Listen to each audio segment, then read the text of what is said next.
At 25, Sadie Harper was homeless, sleeping in her car with everything she owned packed in 2 duffel bags.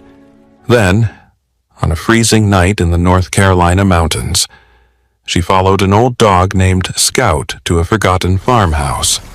Beneath the floor, Sadie found a hidden key. She thought it might open a door. She was wrong. What that key unlocked would reveal a decades-old secret and challenge the one rule Sadie had lived by since childhood: never unpack, because sooner or later, someone will make you leave. Stay until the end, because Sadie thought she was saving an old dog. She never imagined Scout was leading her home. Sadie Harper was 25 years old the night she stopped for an old dog lying in the rain. By then, she had been living in her car for 9 months. Most people never knew. Sadie had gotten good at hiding things. She washed her face in gas station bathrooms before sunrise, folded her blankets before the morning commuters arrived, kept her clothes inside 2 faded duffel bags behind the driver's seat. She never unpacked them. Not completely. Her mother died when Sadie was 7. She never knew her father, and before her 18th birthday, she had lived in 11 foster homes across North Carolina. 11 bedrooms, 11 sets of rules, 11 places where, sooner or later, someone told her to pack. So Sadie learned not to get comfortable. Don't hang pictures. Don't fill the drawers. Don't leave anything behind that might hurt to come back for. Never unpack everything, she used to tell herself. You'll only have to leave again. 7 years after leaving foster care, she was still living by that rule. That November night, rain hammered the windshield as Sadie drove through the mountains outside Hollow Creek. She had $83 to her name, half a tank of gas. Her phone hadn't rung in 6 days, and even then, it had been a wrong number. There are different kinds of loneliness. Some are loud. Sadie's was the kind that could go 6 days without anyone noticing. Then her headlights caught something beside the road. A dog, old, soaked through, barely lifting his head from the wet grass. Sadie drove past, for maybe 50 yards. Then she hit the brakes. She sat there, both hands gripping the steering wheel while rain beat against the roof of the car. "You can't save everything," she whispered. Maybe she was talking about the dog. Maybe she wasn't. Sadie put the car in reverse. The old dog didn't run when she approached. He only watched her. His golden coat was pale around the muzzle, and one injured leg was tucked beneath him. "Hey," Sadie whispered, kneeling in the rain, "I'm not gonna hurt you." The dog looked into her eyes, and something in Sadie's chest tightened. She knew that look. It was the look of something trying very hard not to need anyone. "All right," she said softly. "Just for tonight." Around his neck was a worn leather collar. Sadie wiped mud from the metal tag with her thumb. One word remained clear: Scout. Beneath it was an address, nearly rubbed away. Sadie opened the passenger door. Then she reached into the back seat and pulled out her only dry blanket. It was old, gray, nothing special. But on cold nights, it was the one thing that made sleeping in a car feel a little less like sleeping outside. She wrapped it around Scout. "You better appreciate this," she murmured. For the first time, the old dog's tail moved. Just once. Sadie almost smiled. She lifted him into the passenger seat and followed the address on his collar. The pavement became gravel. The gravel became mud. The lights of Hollow Creek disappeared behind her. Finally, the road ended. An old farmhouse stood beneath the storm. Dark windows, a sagging porch, tall grass bending beneath the rain. Sadie stared through the windshield. This can't be right. Scout raised his head.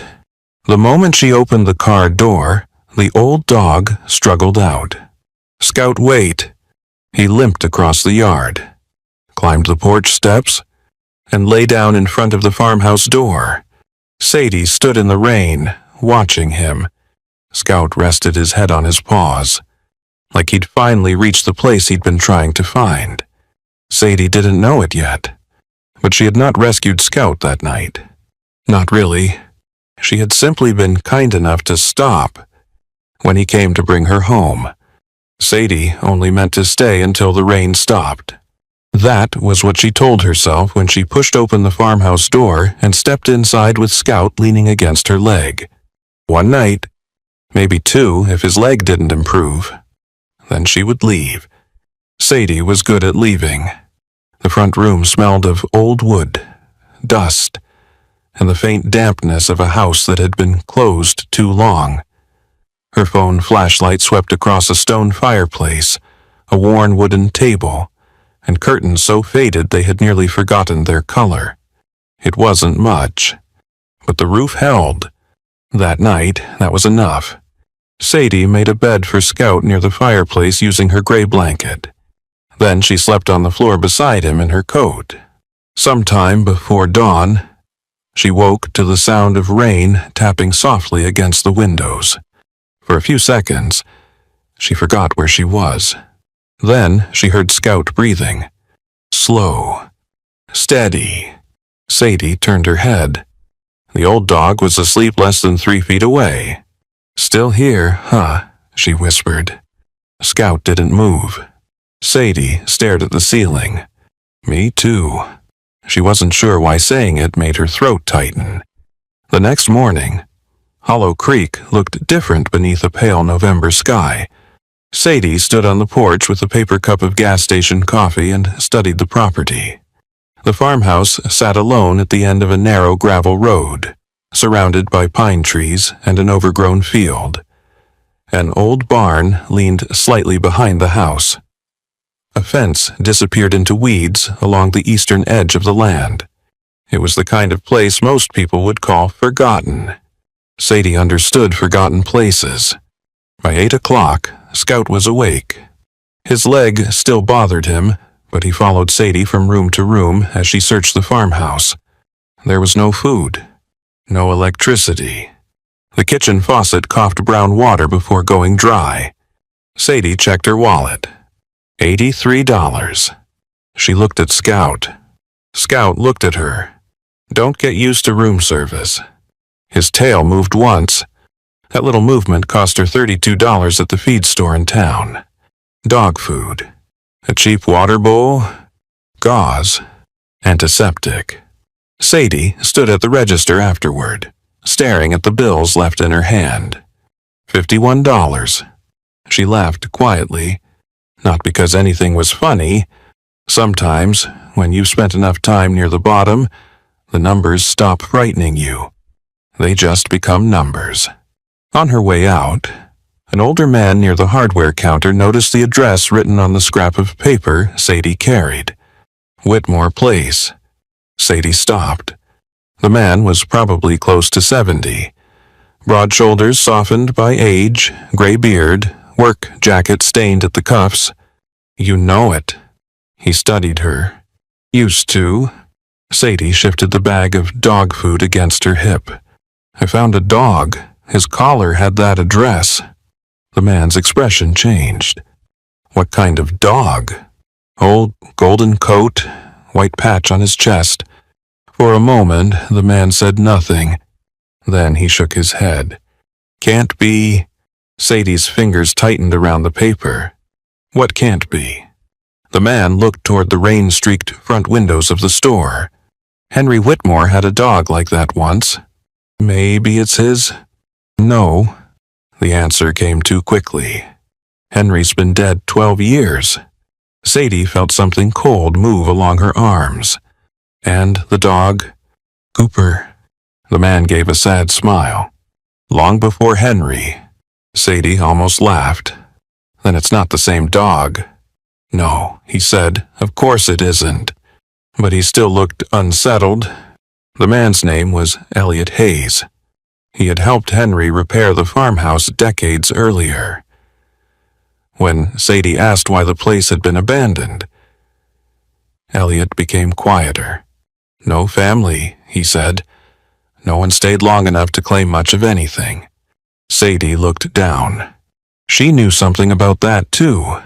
Before she left, Elliot said Henry hid things. Sadie glanced back. Money. Elliot almost smiled. No. He paused. Things he was afraid people would forget. All the way back to the farmhouse. Those words stayed with her. Scout was waiting near the front door when she arrived. "How did you get off the blanket?" Scout turned and limped toward the fireplace. Sadie fed him, changed the gauze around his leg, then watched as he returned to the same place beside the stone hearth. He lowered his nose, sniffed the floor, scratched once. "Scout!" Scratch. "There's nothing there." Scratch. Sadie sighed. She knelt beside him, her knees pressed against the dusty hardwood as she ran her fingers along the floorboards. One board moved. Barely. Sadie froze. She pressed again. The board shifted beneath her hand. "Well," she whispered, "that's not suspicious at all." Using a rusted fireplace poker, she carefully lifted the wood. Dust rose into the afternoon light. Beneath the floor was a narrow, hollow space, and inside it lay a key. Old iron, dark with age. Sadie picked it up. It was heavier than she expected. Scout sat beside her, watching. Sadie tried the front door. Nothing. The back door. No.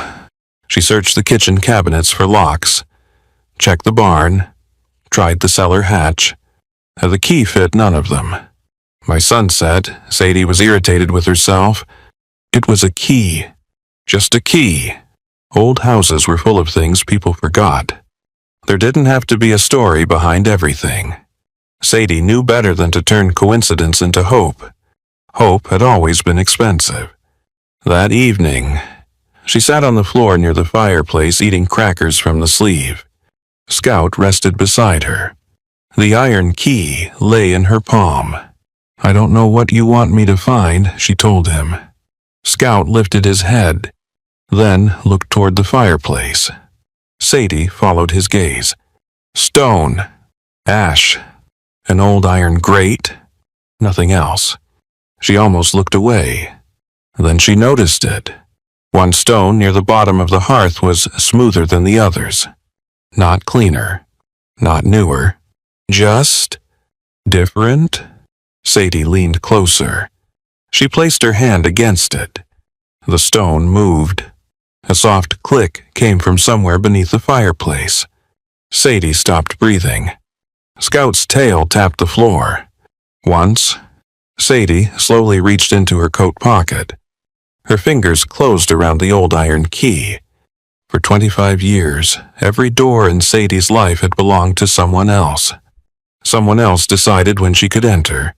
Someone else decided how long she could stay. Someone else always had the key. But now, kneeling in a forgotten farmhouse with $51 left and an old dog watching beside her, Sadie held one of her own.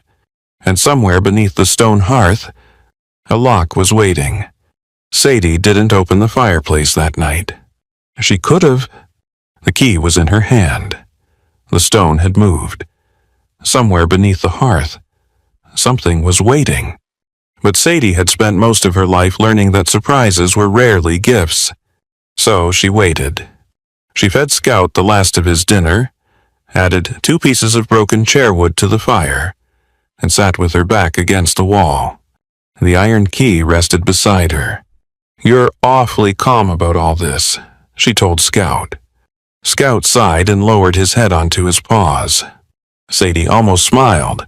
"Yeah, that's helpful." Outside, the rain softened. The farmhouse creaked around them. Old houses make sounds when the night gets cold. Wood contracts. Pipes settle. Wind finds places no carpenter ever meant it to find. Sadie knew that. Still, she slept with the key in her coat pocket. Old habits. By morning, the storm had moved east. A gray light filled the living room. Sadie woke, stiff and cold, with Scout still sleeping near the hearth. For a moment, she considered leaving. She had $51. A car, 2 duffel bags. That had been enough before. Then Scout opened his eyes. He looked at her, then at the fireplace. Oh, come on. His tail tapped the floor.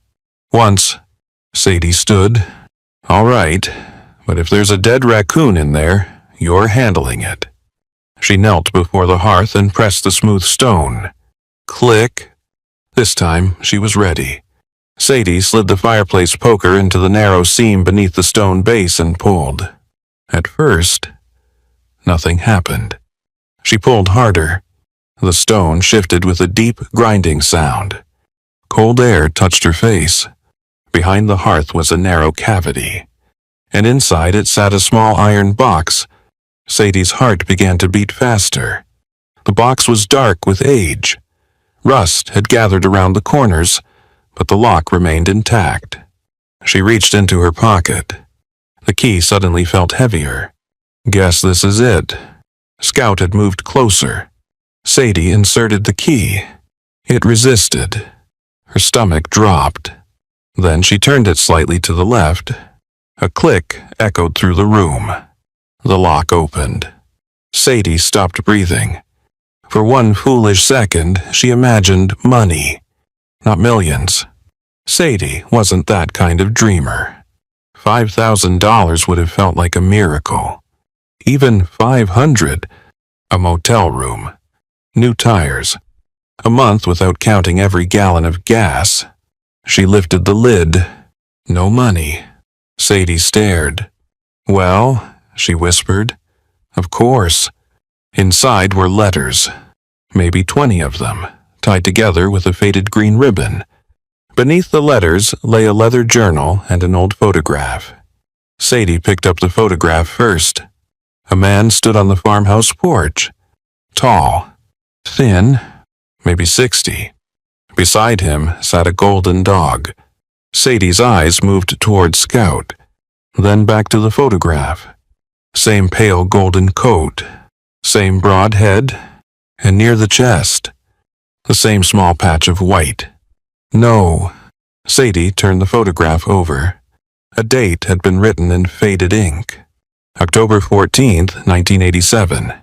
Below it were 7 words.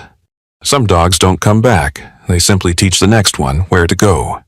Sadie read the sentence twice. Scout lowered himself beside her.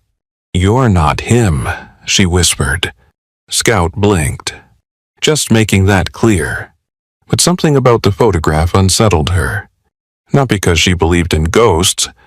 Sadie didn't. Life had given her enough real things to fear. She set the picture down and untied the ribbon around the letters. The first envelope had no name, only a sentence. To the person who entered this house believing no one was waiting for them. Sadie's hand went still. She looked toward the windows, toward the empty field beyond them, then back at the envelope. That's not funny. No one answered. She opened it. The handwriting inside was careful and uneven. If you're reading this, then you've found my first lock. My name is Henry Whitmore. I built this house after learning that a man can survive almost anything except believing he belongs nowhere. Sadie swallowed.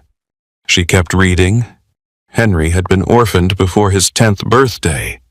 He slept in barns, worked for meals, left towns before people could ask too many questions.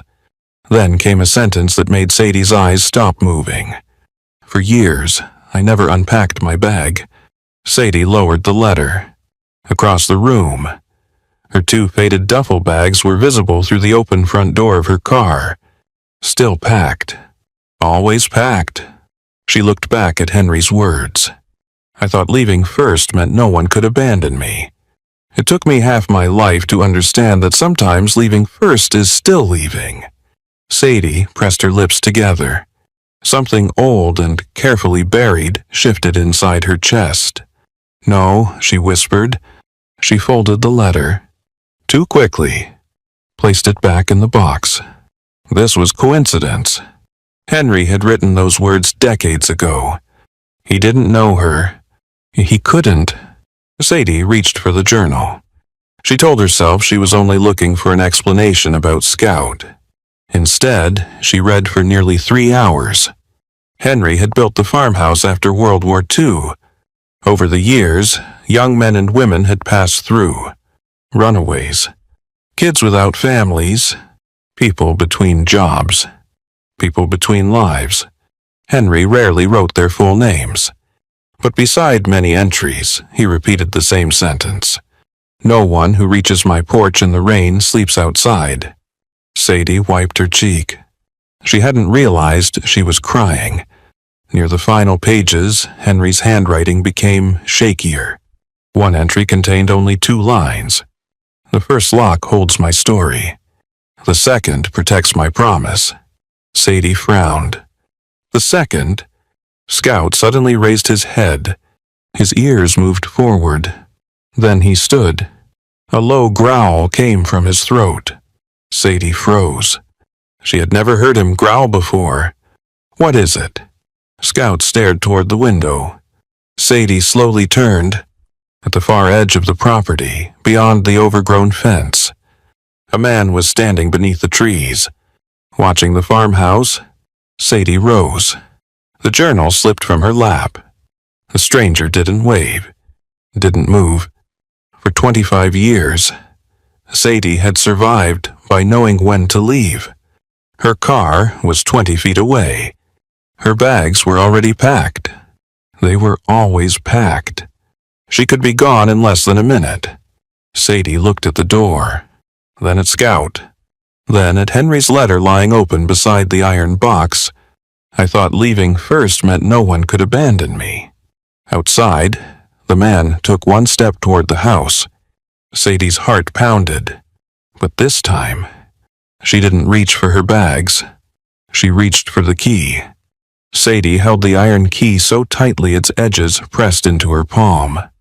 The man at the fence took another step. Scout growled. "Easy," Sadie whispered. She wasn't sure whether she was talking to the dog or herself. The stranger came slowly across the field. He was older, nearly 70, maybe. Gray beard, heavy work jacket. Sadie recognized him. Elliot Hayes, the man from the hardware store. That should have made her feel better. It didn't. "What are you doing here?" she called. Elliot stopped 20 feet from the porch. Scout stood between them. "I could ask you the same thing." Sadie's jaw tightened. "I asked first." For a moment, Elliot simply looked at her. Then he removed his cap. "Fair enough." He glanced toward the farmhouse. "I saw smoke from the chimney. So nobody's lit a fire in that house for 12 years. Sadie folded her arms. "You followed me. I checked on the property." From behind a fence, Elliot looked almost embarrassed. "I've been told my people skills need work." Despite herself, Sadie nearly smiled. Nearly. Then Elliot noticed the key in her hand. His expression changed. "You found it." Sadie stepped back. "Found what?" "Henry's key." The air between them seemed to tighten. "You knew about it." "I knew there was one. And you didn't think to mention that." Elliot looked toward Scout. "I wasn't sure Henry's stories were true." Sadie stared at him. Then she said, "I found the box." Elliot's eyes closed for half a second. Not surprise. Memory. "You knew about that too." "I knew Henry hid something in the hearth." "What?" "He never told me." Sadie studied him. She had spent her childhood learning to read adults. A pause before an answer. Eyes that moved toward the door. Hands that suddenly became too still. Those things mattered when you were a kid carrying your belongings in a trash bag. Elliot wasn't lying. but he was holding something back. Who was Henry Whitmore? Elliot looked past her into the house. That's a long story. I've got $51 and nowhere else to be. That made him smile. A sad kind of smile. Sounds about right. Sadie didn't understand. Elliot climbed the porch steps slowly. Scout watched him. Then, to Sadie's surprise, the old dog stopped growling. Elliot knelt. He didn't touch Scout, just studied the white patch on his chest. Cooper had one almost like that. You said this isn't Cooper. It isn't. Then why do you keep looking at him like you've seen a ghost? Elliot sat back on his heels. Because old men are allowed to remember things badly. Sadie waited. After a moment, Elliot stood. May I come in? Every instinct Sadie had told her to say no. Instead, she stepped aside. The moment Elliot entered the living room, he stopped. His eyes moved across the faded curtains, the wooden floor, the stone fireplace. Sadie watched his face soften. You've been here before. Elliot nodded. I slept in that corner for 8 months. Sadie looked toward the wall. When? 1976. She stared at him. You lived here. No. Elliot took off his cap again. Henry let me stay. He sat near the cold fireplace. I was 19. My father and I had a disagreement. What kind? The kind that ends with a boy thinking he's a man and a father locking the door behind him. Sadie said nothing. I slept in Henry's barn the first night. Elliot continued, thought nobody knew. A faint smile crossed his face. Henry found me before sunrise. What did he do? He asked if I liked eggs. Sadie frowned. That was it. Pretty much. Elliot looked toward the hearth. He said, breakfast is at 7. If you're staying, you work? Something in Sadie's chest shifted. She glanced at the open iron box. The journal says people came through here. More than I ever knew. Runaways. Some foster kids. Elliot looked at her. Some. Sadie turned away. She hated how quickly that word reached inside her. Foster? A small word. 6 letters. Enough to explain why a child never knew which kitchen cabinet held the drinking glasses for long. Why didn't Henry tell anyone she asked? He wasn't trying to become a saint. Elliot shrugged. He just remembered being hungry. Sadie looked down at the iron key. He wrote that he never unpacked his bag. Elliot's eyes moved toward the front window, toward Sadie's car. The 2 duffel bags were visible behind the driver's seat. Sadie noticed him looking. Don't. I didn't say anything. You were going to. No. Elliot leaned back. I was going to ask how long you've lived in your car. Sadie's face went still. I'm not homeless. Elliot nodded. All right. I have a car. I can see that. I work. Didn't say you didn't. I don't need charity. Elliot was quiet. Then he said, neither did I. Sadie looked at him. Henry never called it charity. What did he call it? Breakfast. The answer hit harder than it should have. Sadie looked away. For years, help had always come with paperwork. Questions. Rules. Someone deciding whether she deserved it. Henry had simply made eggs.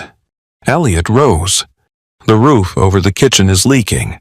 I can patch it tomorrow. I didn't ask you to. I know. I'll leave when Scout's leg heals. Elliot nodded. Of course. The way he said it irritated her. What? Nothing. Say it. Elliot looked at the car again. Then at Sadie. You haven't unpacked. I don't own this place.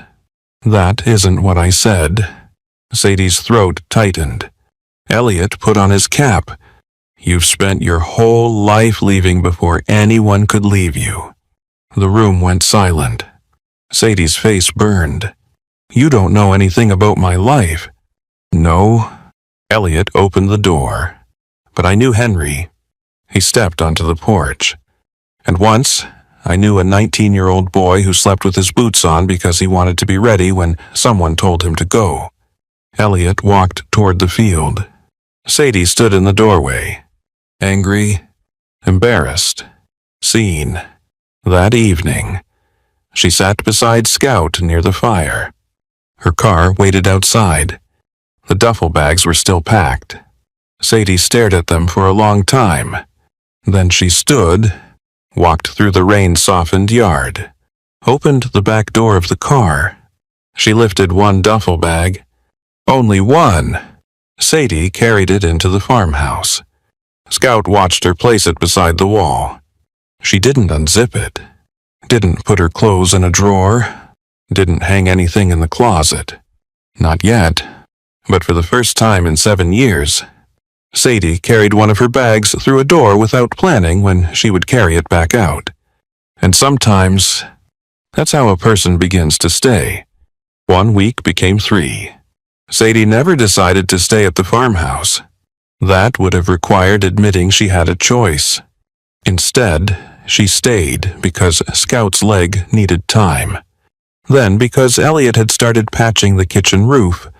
Then because Grace Miller, the 64-year-old owner of the Hollow Creek Diner, offered Sadie the morning shift after catching her studying the Help Wanted sign through the window. Life has a way of changing quietly. Not with trumpets. Not with some grand announcement.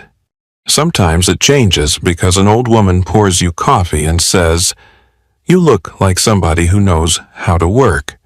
Sadie did. She worked 6 mornings a week.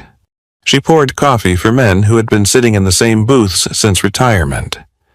She memorized who wanted wheat toast and who complained when the eggs were too soft. Grace never asked where Sadie had come from. Sadie liked her for that. The first time Grace visited the farmhouse, she brought 2 sets of curtains and a pot of chicken soup. "I don't need charity," Sadie said. Grace handed her the soup. "Good, because I need my pot back." Sadie stared at her. Grace walked inside. Elliot laughed for nearly a minute. Little by little, the farmhouse changed. Elliot repaired the worst part of the roof. Grace washed the windows. Sadie cleared years of weeds from the porch. Scout supervised everything from a patch of afternoon sun. At night, he slept beside the fireplace. And Sadie's duffel bag remained against the living room wall. Still zipped, but inside. The second bag stayed in her car. Just in case. Sadie still believed in just in case. Then, one Thursday night, she saw the boy behind the gas station. She had finished a late shift because another waitress called in sick. The temperature had dropped below freezing, and the roads glittered beneath the streetlights. Sadie was halfway to her car when Scout stopped. His leg had healed enough that Grace sometimes let him sleep beneath the counter during Sadie's shift. "Come on." Scout didn't move. He stared toward the back of the gas station across the road. A boy sat against the brick wall, maybe 19. A backpack rested between his knees.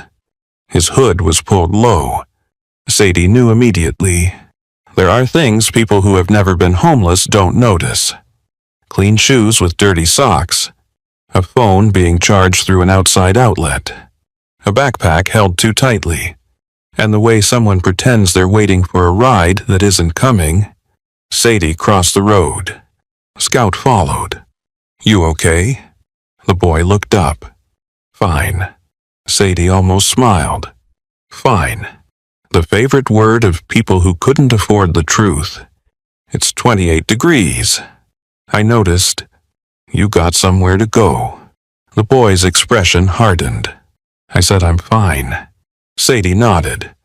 "Okay." She turned, took 3 steps, then stopped. "I know a place." The boy laughed once. "No, thanks." "You don't even know what I was going to say." "Shelter." "No." "Church." No. Then what? Sadie hesitated. A farmhouse. The boy stared at her.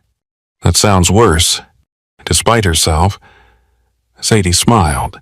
Yeah, it kind of does. For a second, his face softened. Then the wall returned. I don't need charity. Sadie looked at him. Really looked. And suddenly, she understood why Elliot had not argued with her that day. Good, she said. The boy frowned. Because I don't know how to give charity. Sadie tucked her hands into her coat pockets. I only know what it's like to sleep cold. The boy looked away. His name was Finn Parker. He had aged out of foster care 5 months earlier. That was all he told her. And it was enough. Come with me, Sadie said. Finn shook his head. No. Sadie felt something inside her sink. But she nodded. All right. She didn't push. People had spent years pushing Sadie into rooms she didn't choose. She wouldn't do that to him. Sadie returned to her car. Scout followed slowly. But before she drove away, she looked in the rearview mirror. Finn was still there, holding the backpack, waiting for no one. That night, Sadie couldn't sleep. The wind moved against the farmhouse windows. The fire burned low. Scout stood at the front door. It's cold. Come here. Scout stayed. Scout. Nothing. He stared down the gravel road. Sadie pulled the curtain aside. Darkness. There's nobody there. Scout sat and waited. Sadie sighed. You two met for 30 seconds. Scout's ears lifted. Near midnight, headlights appeared at the end of the road. No, not headlights. A flashlight. A figure walked slowly through the darkness. Sadie opened the door before the knock came. Finn stood on the porch. His lips were pale. His hands trembled. But he still held that backpack against his chest. I can leave in the morning, he said. Sadie looked at him. Then at the bag. She remembered 11 bedrooms. 11 sets of rules. 11 times someone eventually told her to pack. Sadie stepped aside. Breakfast is at 7. Finn frowned. What? If you're staying, you work. Silence. Behind Sadie, Elliot's story returned to her. Henry, standing outside a barn in 1976. A frightened 19-year-old boy. Eggs for breakfast. Sadie's eyes filled before she could stop them. Finn noticed. You okay? Sadie laughed softly. Yeah. For once. She meant it. Finn stepped inside. Scout's tail tapped the floor. Once. Later. After Finn had fallen asleep near the fireplace. Sadie stood alone on the porch. Her car sat beneath the oak tree. The second duffel bag was visible through the back window. Sadie walked toward it, opened the door, and lifted the bag. It felt lighter than she remembered. Inside the farmhouse, she unzipped both bags. She filled a dresser drawer, hung her coat in the hallway, placed her mother's only photograph on the table beside her bed. Sadie stood there for a long time, waiting for fear. It came. Of course it did. But this time, she didn't pack. Because somewhere between stopping for an old dog and opening a door for a frightened boy, Sadie Harper had begun to understand something. Maybe home wasn't the place where someone promised you could stay forever. Maybe home was the place where, one ordinary night, you finally stopped preparing to leave. By January, people in Hollow Creek had started talking about the Whitmore farmhouse again. Not because of Henry. Not at first. They talked about the young woman at the end of the gravel road. The one with the old golden dog. The one who had taken in a 19-year-old boy during a freeze. Sadie hated the way the story sounded when people told it. Like she had done something heroic. She hadn't. She had opened a door. That was all. But sometimes opening a door is enough to remind other people they still have something to give. A retired plumber named Owen fixed the kitchen pipes. Grace arrived with dishes collected from 3 church basements. A former nurse brought bandages, cold medicine, and a blood pressure cuff nobody had asked for. Then, one Saturday morning, a man drove nearly 3 hours to deliver an old wooden table. I built this with Henry in 1989, he told Sadie. He ran one hand across the scarred surface. He let me stay here after I lost my job.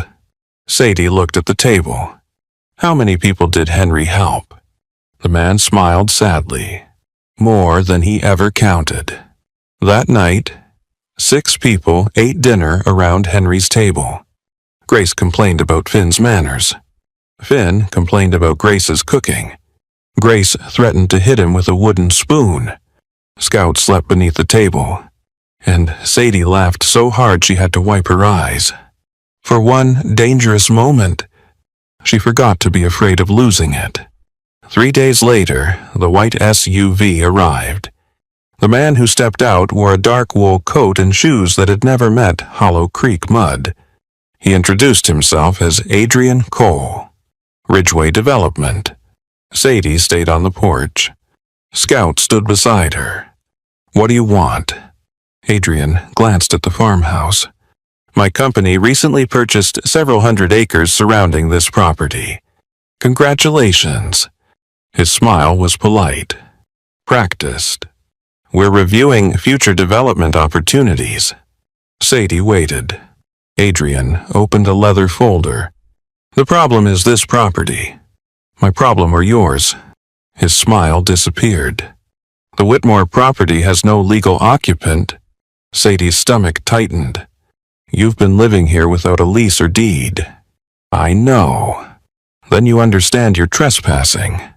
The word landed harder than Sadie expected. Trespassing. Another room that belonged to someone else.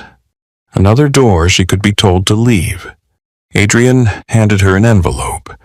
The county has begun abandonment proceedings. You may have 30 days, perhaps less. Sadie stared at the paper. And your company were willing to make this easier. Inside the envelope was a number.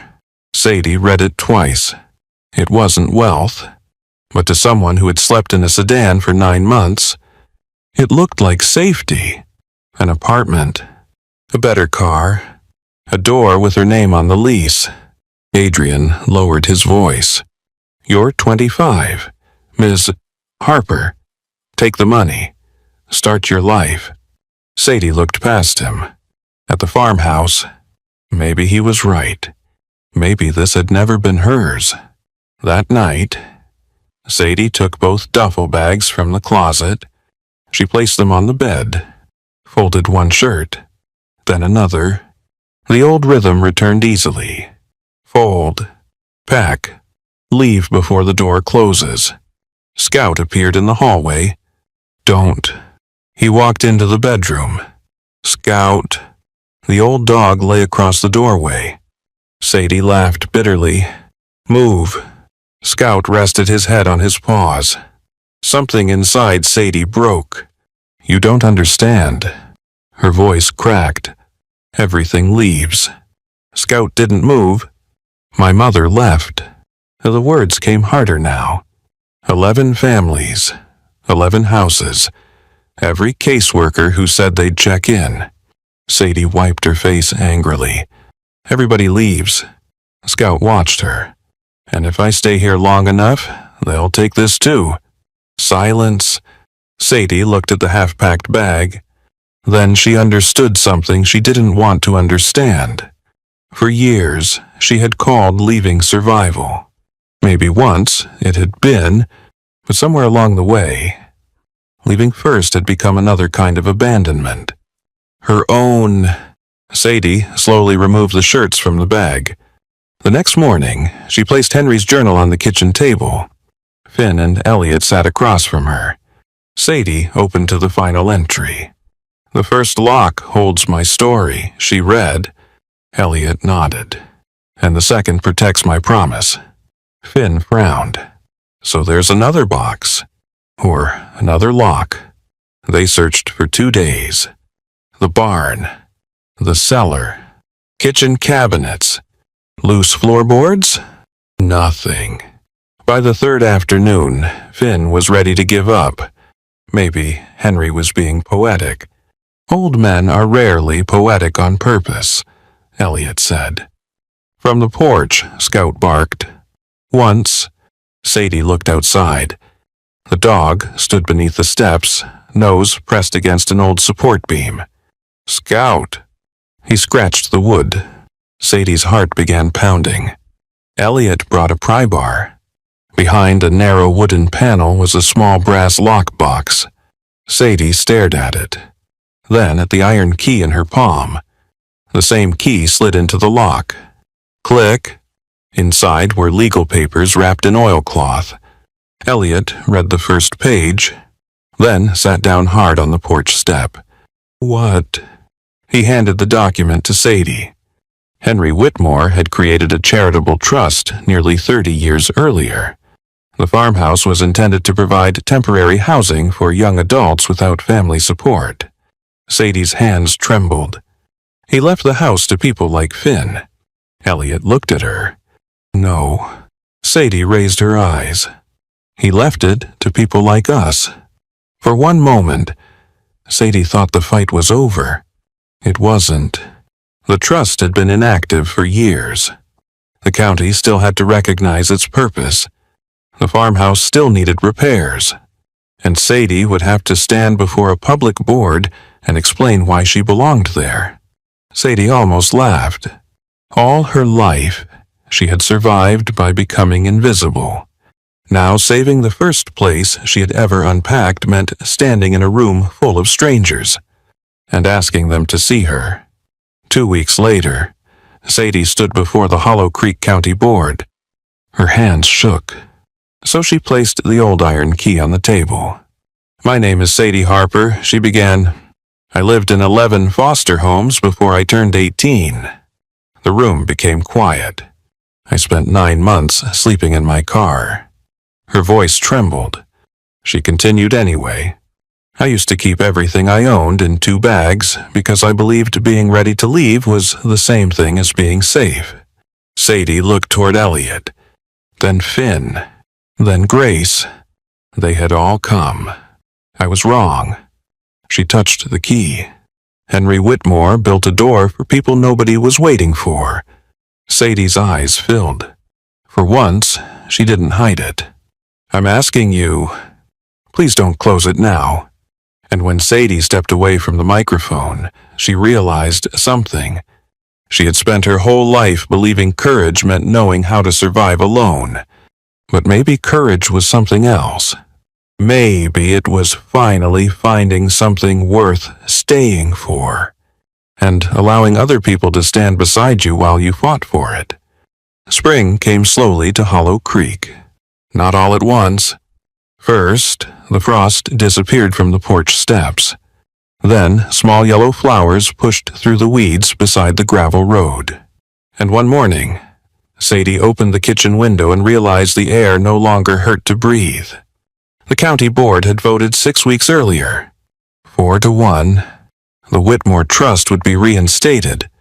The farmhouse would remain standing. There were conditions, of course. Inspections. Repairs. Paperwork Sadie barely understood. Grace called it the government's way of making sure good news still gives you a headache. But the house was safe. For the first time in Sadie's life, someone had told her she could stay, and put it in writing.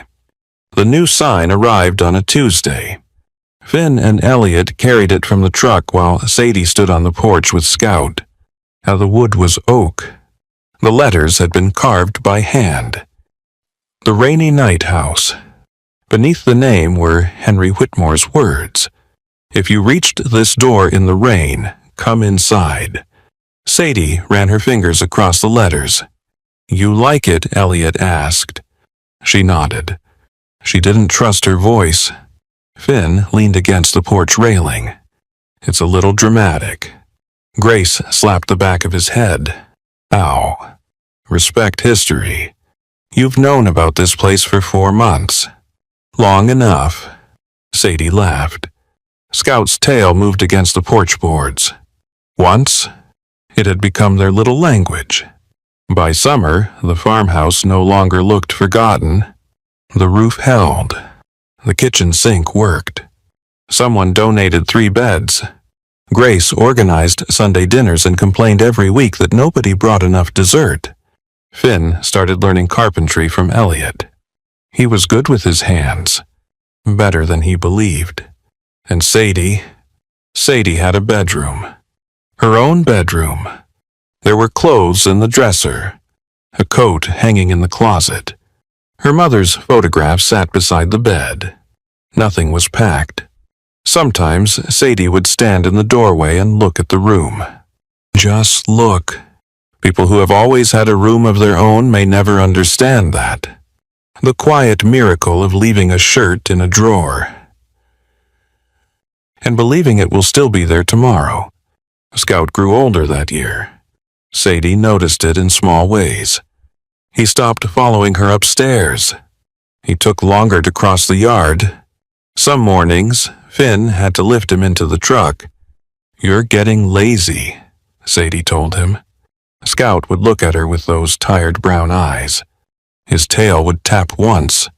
Sadie always looked away first. She knew. Of course she knew. But knowing a goodbye is coming has never made anyone ready for it. One evening, Sadie sat beside Scout near the fireplace. The iron key rested on the mantel above them. Beside it was Scout's old leather collar tag, the original address still barely visible beneath years of wear. Sadie rested her hand on his side. "You found the right house," she whispered.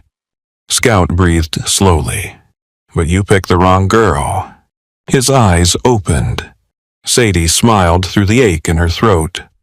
"I spent my whole life running." Scout's tail touched the floor. "Once. And you." Sadie wiped her cheek. "You were too stubborn to let me." The next morning, the farmhouse was quiet. Sadie came downstairs before sunrise.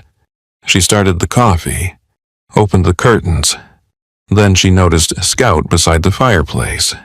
He was curled on his side, his nose resting near his paws, exactly where he had slept the first night they came to the farmhouse. "Scout!" Sadie smiled. "Breakfast?" He didn't move. The coffee pot continued dripping in the kitchen. One drop, then another. Sadie crossed the room. She knelt and placed her hand against Scout's side. Still, for a long time, Sadie didn't cry. She simply sat there, her hand resting on his golden fur, waiting for something inside her to tell her what to do. The old Sadie would have known. "Pack! Leave. Don't stay in a place once it starts to hurt." Sadie looked toward the hallway. Her bedroom was upstairs. Her clothes were in the drawers. Her mother's picture was beside the bed. The farmhouse was filled with Scout. Every floorboard, every doorway, every quiet place beside the fire. Leaving would be easier. Sadie lowered her forehead against Scout's head, and finally, she cried. Not quietly, not politely. She cried for Scout, for her mother, for 11 bedrooms, for every goodbye she had survived by pretending it didn't matter. Grace found her an hour later. She didn't say anything. She sat on the floor. Everyt came next. Then Finn. No one told Sadie to be strong. No one told her Scout was in a better place. They simply stayed. And for the first time in Sadie's life, grief did not empty a room. It filled one. They buried Scout beneath the old oak tree overlooking the gravel road. Finn made a small wooden marker. Everyt carved the name, Scout, below it. Sadie asked him to add 4 words. He knew the way home. Weeks passed. Sadie stayed. That mattered. Then, on a cold October night, rain returned to Hollow Creek. Sadie was closing the kitchen when someone knocked. 3 soft knocks. She opened the door. A young woman stood on the porch, maybe 18, soaked, a backpack pressed tightly against her chest.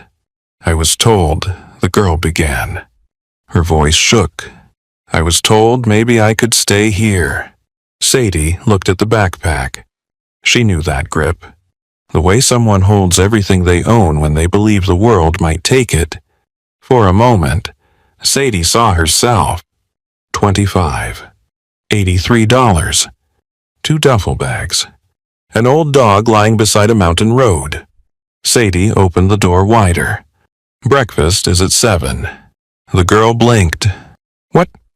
Sadie's eyes filled, but she smiled. "If you're staying, you work." Behind her, Finn laughed softly from the kitchen. The young woman stepped inside. Sadie closed the door against the rain. Then she looked toward the mantel.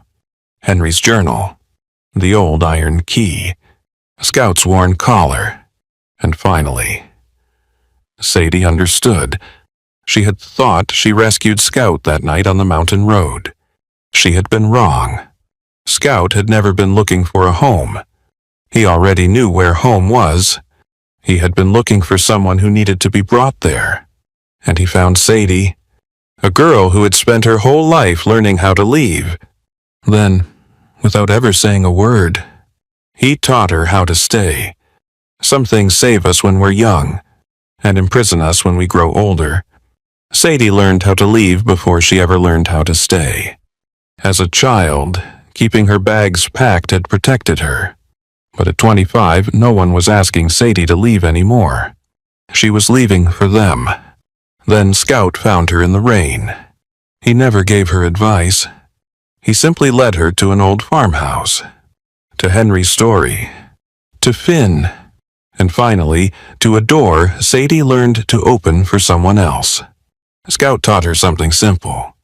Home is not the place where loss never finds you. There is no such place. If we live long enough, every home eventually holds a goodbye. A parent, a husband or wife, a friend whose chair sits empty, a dog whose footsteps we still imagine hearing in the hallway. Sadie once believed the only way to survive loss was to leave before it arrived. But when Scout died, she stayed. She cried. She let Grace sit beside her. She let Elliot remember. She let Finn grieve too. And Sadie finally understood. Grief is not proof that you should have left sooner. Sometimes it is proof that you stayed long enough to love. Maybe you know something about that. Maybe your house became quieter after the children grew up. Maybe retirement changed the person you thought you were. Maybe there's still a coffee cup in your cabinet that belonged to someone you miss. Or maybe life has simply taught you to be careful with your heart. Sadie started with one small act. She carried one bag through the farmhouse door. Then she opened it. Then she filled a drawer. No one applauded. But a woman who had spent 25 years preparing to leave finally trusted tomorrow enough to leave her clothes where they were. Scout knew the way home long before Sadie did. Maybe that's why he found her on that mountain road. Not because he needed someone to save him, but because Sadie needed someone to show her it was safe to stay. Scout couldn't stay forever. None of us can. But he stayed long enough to bring her to the door, long enough to watch her open it for someone else. And when his work was done, Sadie knew the way home too. Sometimes the bravest thing we can do isn't starting over. It isn't running farther, or proving we can survive alone. Sometimes the bravest thing we can do is finally believe we don't have to run anymore. And stay. Before you go, I'd like to ask you one thing. Was there a person, or an animal, who once made you feel like you finally belonged somewhere? If you feel comfortable, tell us their name in the comments. Just their name. We'll know what it means. And if this story touched your heart, subscribe and stay with us. Because sometimes The story we need most finds us when we're finally ready to listen.